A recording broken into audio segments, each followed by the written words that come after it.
अगर फिल्म नहीं चलती, उसको नहीं देखने जाता कोई, तो दुख तो होता ही है। अगर इसको क्लोजली देखा जाए तो फिल्म चलने न चलने के बहुत सारे रीज़न दूसरे होते हैं। कोई भी प्रोजेक्ट आए, हमें उसकी रिस्पेक्ट करनी चाहिए। क्रिटिक्स के लिए पढ़ा लिखा होना बहुत ज़रूरी है, यू नो, कि वो प्रॉपर। अच्छा नवाज जी, आपसे मुझे पूछना था, अगर मेरे सामने इतनी खूबसूरत लड़की हो तो शायद मैं अपने लाइन भूल जाऊँ, ब्लैकआउट हो जाऊँ। कैसे किया आपने क्या पूरा गाना शूट जब करना था? थोड़ी सी आए कि नहीं, मतलब अरे वाह बहुत ज़्यादा ही खूबसूरत है। भाई लाइंस तो मेरा कैरेक्टर ही ऐसा था कि वो लाइंस क्या खुद को भूल जाता है नशे में। नशे में। हाँ, अगर नशे की ही बात कर लें, शराब की बात कर लें, उसमें बहुत ज़्यादा दिखाया गया है एनहांसमेंट। कोई आपकी लाइफ में ऐसा आया जिसने अपने आप को और अपने करियर को एकदम से खत्म कर दिया शराब के वजह से? एक कोई कहानी जो आपने खुद देखी, मतलब किसी दूसरे की कहानी। दूसरे की? हाँ, ऐसे बहुत बार मैंने अपने कई अनफॉर्चुनेटली मैंने कई दोस्तों को देखा है ऐसे, जिन्होंने नशे के चक्कर में अपना पूरा करियर ख़त्म कर लिया। इतना इतना एडिक्शन हो गया था उनको कि पूरा करियर, अपनी रिलेशनशिप, ये फैमिली, सब कुछ दांव पे लगा दिया, और एंड रिज़ल्ट बहुत ही ख़राब रहा। एंड ऑफ द डे उसमें से कुछ गुजर गए और कुछ मतलब वापस चले गए। जब हम थिएटर करके यहाँ पे आए थे मुंबई में, तो बहुत सारे दोस्त थे जिनको, उन दोस्तों में कुछ दोस्त ऐसे थे जिनको बहुत एडिक्शन था पीने। अगर प्यार की मैं बात कर लूँ, हाँ जी। तो अधूरी प्रेम कहानियाँ बहुत सारी सुनी होंगी आप लोगों ने, उस पर बात करते हैं। कोई अधूरी प्रेम कहानी जो आप लोगों ने सुनी हो या देखी हो अपनी आंखों से? मैंने बहुत लोगों की देखी है अधूरी कहानी, बहुत लोगों की देखी है। और हाँ, होता ही रहता है यार, कितने लोगों की देखी है, उनको आप जानते भी नहीं हो। कोई ऐसे फ्रेंड जिसका आप सहारा बन गए कि नहीं अच्छा ठीक है, दिस वाज वेरी रॉन्ग, मैं हूँ तेरे लिए? मैं सच्ची बोलूँ, मैं सबको, कोई दुखी होता है, कोई हर्ट होता है, तो मैं हमेशा उनके साथ रहती हूँ।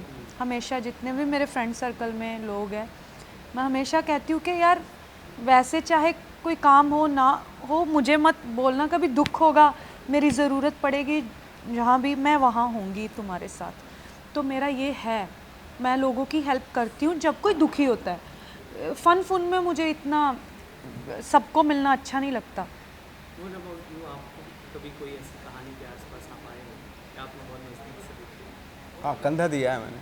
अगर कंधा कोई, दिया। हाँ, किसी को कुछ ब्रेकअप हो गया। बॉयज़ तो हम लोग मोस्टली कंधे ही देते हैं। हाँ, तो कंधा दिया है। कंधे देते देते जो है हाँ बाद में मुझे रियलाइज़ बहुत ज़्यादा हो गया कंधा। हाँ, हाँ, फिर रोक दिया, फुल फिर स्टॉप रोक कर दिया। दिया। अब खुद ही संभालो अपना। पर जैसा आपने बताया शहनाज कि आप फुल स्टॉप, मतलब कि आप पार्टीज में नहीं बुलाओ चलेगा, लेकिन जहाँ दुख है, दर्द है, तकलीफ है, वहाँ बुलाओ, मैं आपके लिए हूँ। पर आपको नहीं लगता कि कई बार ऐसा हो जाता है, बीइंग अ सेलिब्रिटी, वो एक आ जाता है ना कि अरे अब तो स्टार बन गई है, इसलिए मेरी पार्टी में नहीं आएगी, ऐसा भी बहुत बार हो जाता तो हाँ, सोची जाओ, मैं तो मूडी हूँ, मैं जाऊँ, जाना है तो जाऊँगी, है। हाँ अगर मेरा मन है तो मैं जाऊँगी, नहीं जाना तो अगर कोई फ्रेंड होगा तो समझेगा। तो मैंने अभी रिसेंटली, मेरी बहन की शादी थी, मेरी मासी जी की लड़की थी, मैं उसकी शादी में नहीं गई। उसका रीज़न ये था, उसने मुझे खुद मना किया है, कहती इतने लोग तंग करेंगे ना, मेरी शादी शादी नहीं रहेगी, तू लाइव मैं तेरे को भेज रही हूँ यूट्यूब पे, चुप करके वहाँ एंजॉय कर, आने की ज़रूरत नहीं है। सोचो, मेरी सिस्टर बोल रही है ये बात, और उसने मुझे समझा। मैंने पूरा उतना, उन लोगों ने नहीं देखा होगा शादी जितनी मैंने यूट्यूब पे एंजॉय की है लाइव। एंजॉय कर लिया आपने। सर कभी ऐसा हुआ है कि स्टारडम आड़े आ गया किसी रिश्ते के या किसी रिलेशनशिप में? मैं खुद को इस चीज़ पे बिलीव ही नहीं करता कि मैं स्टारडम आड़े लाऊं या मैं स्टार हूं। मैं बिलीव ही नहीं करता। I am working here and I am a working man actually. Thank God, by the grace of God I am working actually. Continue काम चल रहा है। Yes. अच्छा अच्छा, ये बात ना सबको जानना है कि आप दोनों एक ऐसे इंसान हैं जिस पे फिल्टर नहीं है। जैसे भी आपने चलते इंटरव्यू में मुझे डांट लगा दी कि हम शराब को प्रमोट नहीं करेंगे, ठीक है?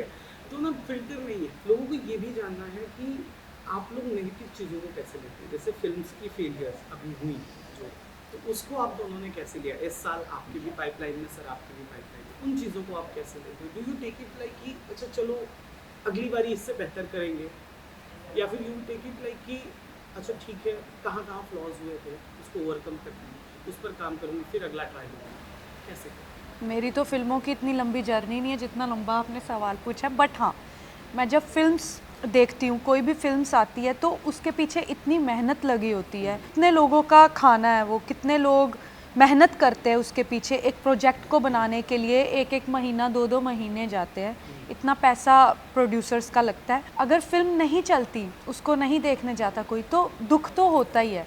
और मैं चाहती हूँ कि कोई भी प्रोजेक्ट आए हमें उसकी रिस्पेक्ट करनी चाहिए, एटलीस्ट एक बार देख लेना चाहिए, क्या पता अच्छा हो। तो जब ये रिसेंटली अभी एक फ़िल्म चली थी ज़रा हटके विक्की कौशल की, मुझे बहुत खुशी हुई कि एटलीस्ट फिल्म चली है, कोई फिल्म चली है। सो अच्छा लगता है जब कोई फिल्म चलती है, क्योंकि हम इस इंडस्ट्री से बिलोंग करते हैं। जब फिल्में चलती है, किसी की मेहनत को अप्रिशिएट किया जाता है, तो अच्छा लगता है। एटलीस्ट जब हम करेंगे तो क्या पता हमें भी लोग देखने जाए, तो ये चीज़ मेरे अंदर है।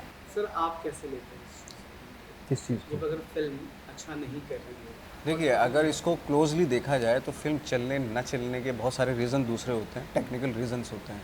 यू नो, मैं एक्टर आदमी हूँ, मैं कोशिश करता हूँ कि मैं अपना काम ऑनेस्टी के साथ करके आया हूँ, अच्छा करके आया हूँ या नहीं, ये मेरा काम है। बाकी इसके लिए एक्सपर्ट्स बने हुए हैं दूसरे, उसको किस तरीके से रिलीज़ कर रहे हैं आप, कितने थिएटर में कितने शोज़ हैं, और थिएटर में कितना टिकट है ना, बहुत सारी चीज़ें होती हैं, मार्केटिंग, पब्लिसिटी, ये सब उनके काम है जो एक्सपर्ट्स हैं। उसमें मैं अगर नहीं जाना चाहता हूँ, मैं एक्टर हूँ। फिल्म की स्क्रीन प्ले, स्टोरी, डायलॉग्स कैसे हैं, या ये अलग सवाल है, इसके ऊपर अलग लिखा जाता है। परफॉर्मेंस के बारे में अलग लिखा जाता है। कभी कभी ये भी होता है कि फ़िल्म नहीं चलती, लेकिन फिल्म में परफॉर्मेंसेस बहुत अच्छी होती हैं। कभी कभी फिल्म चल जाती है, बहुत बड़ी हिट हो जाती है, लेकिन परफॉर्मेंस बहुत ख़राब हो सकती है। ये जज उन एक्सपर्ट्स को आना चाहिए, जो फिल्म के बारे में लिखते हैं, समीक्षा करते हैं फिल्म की। कहते हैं ना, क्रिटिक्स का जो बहुत सीरियस जॉब है, उसका एक्सपर्ट होना चाहिए, उसको पढ़ा लिखा होना चाहिए। रिव्यू आप कर सकते हैं, लेकिन क्रिटिक्स के लिए पढ़ा लिखा होना बहुत ज़रूरी है। कि वो प्रॉपर हर चीज़ का, हर डिपार्टमेंट का एनालिसिस करता है उसका। तो जैसे एक रॉजर इबर्ट थे, है ना, तो उनसे बहुत लोग यहाँ पे, जो हमारे यहाँ पे भी बहुत लोग उनसे सीखे हैं कि किसी फिल्म को कैसे एनालिसिस किया जाता है। इसकी पढ़ाई होती है बाकायदा, 5-5 साल के कोर्सेज हैं इसके। ये नहीं होना चाहिए कि मैं बाकी फील्ड में फेलियर हो गया और अब मैं क्रिटिक बन जाता हूँ या मैं जर्नलिस्ट बन जाता हूँ। बहुत सारे जर्नलिस्ट, बहुत काबिल जर्नलिस्ट हैं हमारे यहाँ पे, बहुत सारे क्रिटिक्स हैं जो बहुत काबिल हैं, जो बहुत ही करेक्ट एनालिसिस करते हैं। उनके रिव्यू पढ़ने में बड़ा मज़ा आता है मुझे भी, चाहे वो मेरे बारे में गलत भी लिखें या मेरी अगर मैंने परफॉर्मेंस गलत की है वो लिखे तो मुझे अच्छा लगता है। लेकिन अगर कोई भी लिख देता है ना, वो ठीक नहीं है, क्योंकि वो बहुत ही सीरियस जॉब है। अगर एक फिल्म, जैसे अभी शहनाज ने कहा कि एक फिल्म में बहुत सारे लोग जुड़े होते हैं, बहुत सारे परिवार कनेक्टेड होते हैं, बहुत सारे लोगों को जॉब मिलता है, और अगर उसको ऐसे ही रैंडमली उसको बिल्कुल अवॉइड कर दिया जाए तो बहुत सारे लोगों के जो काम होते हैं, करियर होता है, वो ख़त्म हो जाता है। उस चीज़ को ख्याल में रख के बहुत ही एनालिटिकली, बहुत ही रिव्यूज़ जो है ना, बहुत समझदारी से करना चाहिए। और मेरा काम है एक्टिंग का, मैं एक्टिंग करके आ जाता हूँ, बाकी काम दूसरों के हैं। नहीं, सवाल ऐसा ही था कि एज एन एक्टर आप उसे कैसे लेते हो? क्या आप जिम्मेदार खुद को मानते हो? नहीं, मैं क्यों जिम्मेदार मानूँ? प्रोड्यूसर की जिम्मेदारी है या डिस्ट्रीब्यूटर की जिम्मेदारी है कि उस कितने थिएटर में रिलीज़ कर रहा है। मेरी जिम्मेदारी है कि मैं अपना काम कैसे करके आया हूँ। मेरी जिम्मेदारी यहीं ख़त्म हो जाती है। कहते हैं ना, आज़ादी आपकी वहाँ ख़त्म हो जाती है जहाँ दूसरे की शुरू होती है। अच्छा, जब आपने शुरू किया था तब बॉलीवुड कुछ और हुआ करता था। लोग कहते हैं कि धीरे धीरे बॉलीवुड बदल रहा है। क्या आपको भी लगता है कि चीज़ें बदल रही हैं? नहीं, बदलना तो संसार का नियम है, चीज़ें बदलती रहनी चाहिए। आज शहनाज ऐसी हैं, कुछ 10 साल पहले कुछ और थी हैं। बाय द एक्सपीरियंस इतने साल हुए, देखो आज कैसी बदली हैं, क्या पता कल को फिर बदल जाएंगे। बदलूंगी मैं, कल भी बदल जाएंगे, दल बदलू है। ऑफ कोर्स बदलूंगी, मेरा क्या है। दल बदलू से कुछ याद आया? क्या? फ्लिपर? फ्लिप? सच्ची? मैं दल बदलूं? नहीं, ये बदलते रहना ज़रूरी है लाइफ में। हाँ, मेरा देखो, परिवर्तन संसार का नियम है। हाँ, बदलते रहना ये संसार का नियम, हर चीज़ बदल रही है। आप भी बदल रहे हैं। आज जो आप इस तरीके से, हो सकता है कल कुछ और सवाल करें मेरे से, या जो मैं आज बोल रहा हूँ आप बोलेंगे 10 साल बाद, नवाज़ भाई आपने उस टाइम पे ये बोला था, तो मैं बोलूँगा उस वक्त मैं बेवकूफ़ था, आज समझदार हूँ। हो सकता है कल फिर मैं आज की बातों को बेवकूफ़ी बोलूँ। हाँ, करेक्ट होता है कभी। ज़माने के हिसाब से बंदा चलता है। आज मैं ऐसे हूँ, कल मैं ऐसे और हो जाऊंगी, कल और हो जाऊंगी, और ऐसे कांस्टेंट नहीं रहने वाला, सिर्फ यहाँ नहीं रहने वाली, ये ऐसे होता ही रहेगा। ठीक है, प्लेट हिलती रहेगी। प्लेट्स कभी भी बैलेंस नहीं होगी। नहीं नहीं, जैसे ऐसे हो करो, ऐसे ऐसे ऐसे भी तो हो सकती हो ना, ऐसे। मांगना, नहीं नहीं, मांगना नहीं, मांगना ये बदलना है। ये बदलना है, ये ऐसे, फिर ऐसे हो गए, फिर ऐसा हो गया। ये तो मैं होती रहती हूँ। हाँ, वो बदलना ही होता है। वो तो वो शुरू से वो, और वो सीना ठोकर कहते भी है ना शहनाज, आपकी एक क्वालिटी है जिसे लोग बहुत ज़्यादा एडमायर करते हैं, वो ये कि जो मैं हूँ वो मैं हूँ। अब तेनू जज करना तो करते रहे, नहीं करना तो मैंने फ़र्क नहीं पड़ना। नहीं, फ़र्क पड़ता है यार, फ़र्क पड़ता है, कोई जज करता है, फ़र्क तो पड़ता है, लेकिन वो एक सोच बना ली है कि अब नहीं यार, बस हो गया, नहीं जज करता है कोई करी जाए, लेना देना नहीं है, ये है। ये नहीं कि मुझे तो फ़र्क पड़ता ही नहीं है, ऐसा नहीं है, पड़ता है, सबको पड़ता है, ये ह्यूमन, मैं इंसान हूँ यार। बट मैंने एक इनकी तरह चमड़ी लगा रखी है, वो पत्थर वाली, कि अब मैं पत्थर बन गई हूँ, बोलते जाओ। तुम भी पत्थर बन गई, सब मैं भी बन गया पत्थर। दिख रहा है संगत का असर, दिख रहा है। अच्छा, अभी ये सवाल आपने मेरे जहन में डाला। चलो ये क्वालिटी तो आपने ले ली, और अगर दो क्वालिटी बताओ जो किसकी? आपने इनसे ली, नवाज सर से ली, इतने जो भी आपका देसी वाइब शूट हुआ, फिर ये सॉन्ग शूट हुआ, क्या कुछ की यार हाँ ये एक्टर ऐसा हो सकता है, इस सिचुएशन को मैं भी ऐसे डील करूँगी? कैसे मतलब? जैसे आपने एक क्वालिटी ले ली नवाज जी की, पत्थर वाली।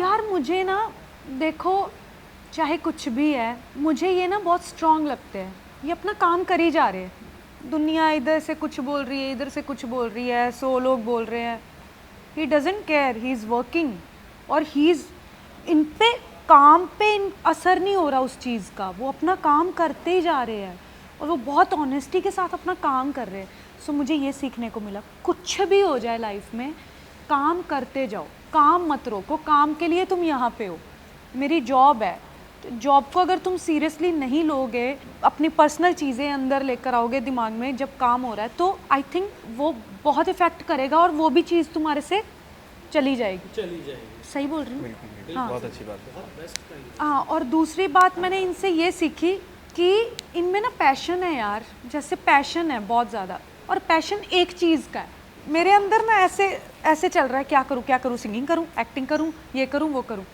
तो मेरा एक जगह पे वो नहीं हो पा रहा फोकस। स्टेबल। तो इनके अंदर ये फोकस है कि एक्टिंग, उनको पता है, ठीक है मैं अच्छा डांसर नहीं हूँ, मुझे एक्टिंग मेरे लिए सब कुछ है, तो वो चीज़ है उनके अंदर, फोकस। एक्टिंग पे focus, that's it, that's his job. ये कॉम्प्लीमेंट है। ऑफ कोर्स कॉम्प्लीमेंट है हाँ। ये, और ये सच्चाई भी है जो इन्होंने ऑब्जर्व की है, वो फैक्ट है ये बात। अच्छा, कई बार ऐसा हुआ होगा ना, जैसे शहनाज ने अभी कह दिया, को स्टार्स ने आपको तारीफ की चलते सीन में, या फिर सीन के बाद, या फिल्म के बाद, काम के बाद तारीफ की, तब आपको रियलाइज़ हुआ होगा कि अरे यार सच में मैंने अच्छा किया, और फिर आपने जाके काम को चेक किया, अरे यार ये काम इस अप्रिसिएशन के लायक था या नहीं था। एक हम ड्रीम सेट करते हैं ना, जैसे फॉर मी कोई सीनियर जर्नलिस्ट आकर कह दे यार मुकेश आपने इंटरव्यू बहुत अच्छा किया, तो मैं इंटरव्यू जाके देखूंगा क्या मैंने सच में अच्छा किया, मैंने क्या सवाल पूछा, क्या ऐसा कभी हुआ आप दोनों के साथ? ये भी एक तरह का फैन मूवमेंट ही होता है, किसी काम को लेकर किसी सीनियर की तारीफ आई हो। यार मैंने एक रैम वॉक की थी, रैंप वॉक। हाँ रैम वॉक की थी मैंने, जिसमें मैं दुल्हन बनी हुई थी, ओके, हाँ मुझे याद आ है गया। ना, तो वो बहुत ज़्यादा, मैंने उधर डांस डूंस कर दिया था, जो मेरे मन में आया ना मैंने सब कर दिया वो, और फिर रैम वॉक करते हुए, तो वो मैं उनका नाम नहीं लूँगी सच्ची बोलूँ, क्योंकि मुझे वो डिज़ाइनर ने बताया, उनके क्लोज है, मैंने डायरेक्टली ये चीज़ नहीं सुनी, तो उन्होंने बोला कि ये बोल रहे हैं कि मज़ा आ गया यार, क्या एनर्जी है इस लड़की की, वो मज़ा आया। क्या किया उसने रैम वॉक पे, तो वो चीज़ मेरे लिए बहुत बड़ा कॉम्प्लीमेंट है। सर आप मुझे अक्सर जब, जैसे मैं कभी एक्सपेक्ट नहीं करता कि जैसे किसी सीन के बारे में, ये ऐसा सीन है, बहुत ही नॉर्मल सा सीन है, और उसके बारे में कोई डिस्कशन भी करेगा, बट अगर उस नॉर्मल से सीन के बारे में, देखिए एक कुछ परफॉर्मेंस होती हैं जो लोगों के मतलब की होती है, कुछ परफॉर्मेंस होती है तो ख़ास लोगों के लिए होती है ना, उसमें बहुत ड्रामा ये वो सब नहीं होता, नहीं होता। लेकिन जब उसको कोई पकड़ लेता है कि यार मुझे इस सीन में कोई ड्रामा नहीं था, कुछ ऐसी बहुत बड़ी बात नहीं थी, लेकिन ये सीन बहुत ऑनेस्ट था, जब वो कोई पकड़ता है तो मुझे बड़ा अच्छा लगता है कि थैंक गॉड कि इस दुनिया में बहुत सारे लोग ऐसे भी हैं जो आपकी उस मोमेंट को पकड़ते हैं जहाँ आप जिस वक्त पे ऑनेस्ट होते हो, ना कि वो जिसमें आपने खंभे उखाड़ रखे होते हैं, you know. Like for example जैसे फोटोग्राफ एक फिल्म थी, हाँ हाँ उसमें जो कैरेक्टर है बहुत ही ऑर्डिनरी सा आदमी है, बहुत उसकी लव स्टोरी शुरू होती है बीच से कहीं, और लव प्यार है या नहीं है, हाँ ना कोई ख़ास उसके अंदर करेक्ट एक्स्ट्राऑर्डिनरी कुछ है ही नहीं उस इंसान के अंदर। करेक्ट अगर उसके साथ कोई लड़की बैठ जाए तो शायद बोर हो जाए, करेक्ट है ना। एक काम करने वाला आदमी है, फोटोग्राफर है, फ़ोटो खींचता है, शाम को अपने घर पे चला जाता है, यही उसकी लाइफ यही है। इस चीज़ के ऊपर कोई फिल्म बना सकता है क्या? ना बट एक उस डायरेक्टर ने, रितेश बत्रा ने इस चीज़ के ऊपर फिल्म बनाई, और ना उसका एंड है, बीच में का कहीं ख़त्म हो जाती है वो फिल्म। तो जब मैंने फिल्म देखी तो मैंने यार ये तो बहुत ही, पता नहीं लोग पसंद करेंगे नहीं, लेकिन कुछ ख़ास लोग होते हैं जो उस तरह की चीज़ों को पसंद करते हैं जिसमें ड्रामा नहीं है या कुछ ख़ास एक्स्ट्राऑर्डिनरी कुछ नहीं है। और मुझे इस तरह के लोग भी पसंद है अपनी लाइफ में। कौन थे वो कोई जिन्होंने ऐसे तारीफ करी? बहुत सारे लोग थे, बहुत लोग थे अपनी इंडस्ट्री में। मैं आपको बताती हूँ, हाँ मेरे फ्रेंड्स 24 घंटे सारा दिन नवाजुद्दीन करती रहती है ना, उसने मेहनत की है इंसान ने, ठीक है। तो तुझे अगर उनकी कैटेगरी में आना है, उसके लिए तुझे बहुत मेहनत करनी पड़ेगी।